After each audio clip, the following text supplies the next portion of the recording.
Hello बच्चों, let's read the question. The question is in an isochoric process dash is constant and in an isobaric process dash is constant. तो हमें बताना है कि दो processes हमें दे रखे हैं थर्मोडायनेमिक्स के.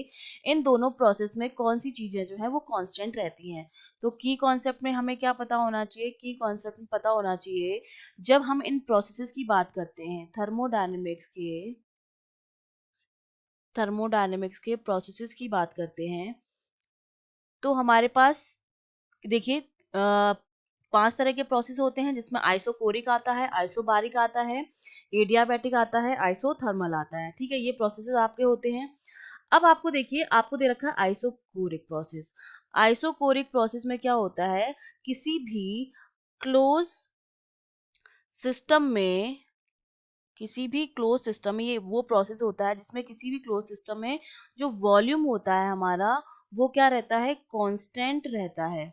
ठीक है, वॉल्यूम हमारा क्या रहता है? कांस्टेंट रहता है. तो वो तो हमारा हो जाता है आइसोकोरिक प्रोसेस. और इस प्रोसेस को हम कांस्टेंट वॉल्यूम प्रोसेस भी बोल सकते हैं, क्योंकि आइसोकोरिक प्रोसेस है तो इसको हम कांस्टेंट वॉल्यूम प्रोसेस भी कहते हैं. सिमिलरली अगर मैं आइसोबैरिक की बात करूंगी, तो आइसोबैरिक प्रोसेस हमारा वो प्रोसेस है जिसमें किसी भी क्लोज सिस्टम में हमारा जो प्रेशर है वो क्या रहता है? कांस्टेंट रहता है. प्रेशर जो होता है वो कांस्टेंट रहता है. अगर मैं आइडियल गैस इक्वेशन से देखूं आइसोकोरिक प्रोसेस के लिए, पीवी इक्वल्स टू क्या होता है? N R T. जहां पर एन नंबर ऑफ मोल्स है, आर गैस कांस्टेंट है, universal gas constant, T temperature है.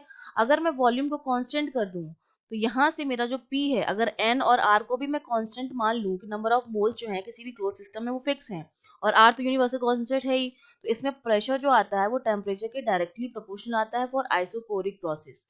और अगर मैं आइसोबैरिक प्रोसेस की बात करूं, तो देखिए यहाँ पर क्या है? प्रेशर कांस्टेंट है, तो यहाँ पर मेरा जो V आता है वो डायरेक्टली प्रोपोर्शनल आता है टेम्परेचर के. ठीक है, तो ये हमारा हो गया आइसोकोरिक और आइसोबैरिक. आइसोकोरिक में तो क्या है? वॉल्यूम कांस्टेंट रह रहा है हमारा, और आइसोबैरिक में हमारा क्या कांस्टेंट रह रहा है? प्रेशर. तो ये हमारा आंसर हो गया. I hope you understood well. All the best.